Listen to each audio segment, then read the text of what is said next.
তাহসিন সরকার তামিম ব্যাটিংটা মন্দ করেন না একদমই। ওপেনার ব্যাটারদের দায়িত্ব নিতে হয়, ইনিংস বড় করতে জানতে হয়। 2 ম্যাচে তামিমকে দেখে মনে হয়েছে ছেলেটার মধ্যে এই ব্যাপারগুলোর প্রত্যেকটাই আছে। কোন বলটা মারবেন, কোনটা রয়ে শয়ে খেলবেন তা নিয়ে তেমন একটা ডাউট কাজ করে না বোধহয় তামিমের মধ্যে। করলেও খেলা দেখে তা বুঝার উপায় নাই একদমই। ব্যাটসম্যান তামিমের বড় একটা গুণ হলো তিনি পেস বোলিংটাও খুব ভালো করেন। বিভিন্ন সময়েই পেস বোলিং অলরাউন্ডার না থাকার হাহাকার শোনা যায়। সেই হাহাকারে খানিকটা প্রশান্তি এনে দেওয়ার মতোই প্লেয়ার এই তাহসিন সরকার।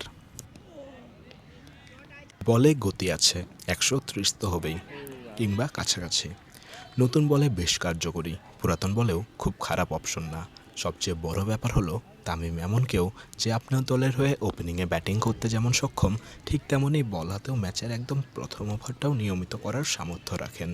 এমন একটা ছেলের যত্ন নেওয়া গেলে ভবিষ্যতে ভালো কিছু কিন্তু হলেও হতে পারে।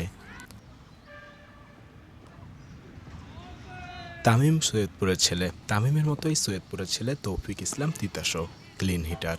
যত সহজে বলকে বাউন্ডারি ছাড়া করেন তা নিয়ে আলাদা করে লম্বা সময় আলোচনাও করা সম্ভব।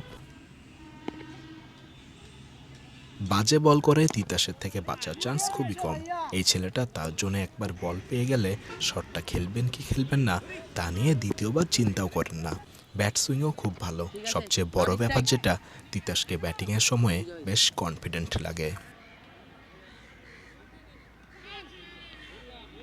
একবার ভাবুন তো, যদি আপনাকে বলা হয় এতক্ষণ যার ব্যাটিং দেখলেন সে যত ভালো ব্যাটসম্যান তার চাইতেও ভালো অফ স্পিনার। ঠিকই শুনেছেন, তিতাস বোলিংয়েও বেশ ভালো। কতটা ভালো তা তো দেখছেনই। তিতাসের উঠতি বয়স, সামনে জীবনের অনেকটা সময় অপেক্ষায় ইনশাআল্লাহ। তামিমের বেলাতেও একই কথাই প্রযোজ্য। সৈয়দপুর থেকে রবিউল সাকলাইনরা নাম কুড়িয়েছেন অনেক। তামিম তিতাসরাও সেই পথেই হাঁটুক আগামী দিনে, এটাই প্রত্যাশা।